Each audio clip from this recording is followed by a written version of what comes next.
गेल्या अनेक दिवसापासून मात्र स्पर्धा परीक्षा देणाऱ्या विद्यार्थ्यांची मागणी होते की तलाठी भरती ही MPSCनेच घ्यावी, कारण की MPSC ज्यावेळेस परीक्षा घेतं त्यावेळेस मात्र पारदर्शकता खूप असते. कारण की गेल्या अनेक दिवसापासून मात्र तलाठी भरतीमध्ये घोटाळे खूप होत होते. या अनुषंगाने मात्र विद्यार्थ्यांची सातत्याने मागणी होती की ही परीक्षा MPSCने घ्यावी, कारण की जवळपास अनेक ठिकाणी मात्र वशिलेबाजी खूप चालायची तलाठी भरतीमध्ये.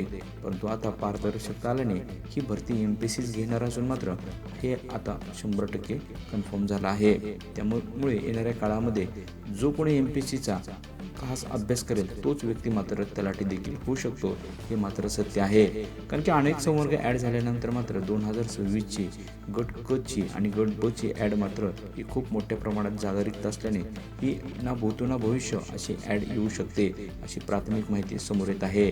त्यामुळे हे वर्ष मात्र सुवर्ण संधीचं आहे, हे देखील सत्य आहे.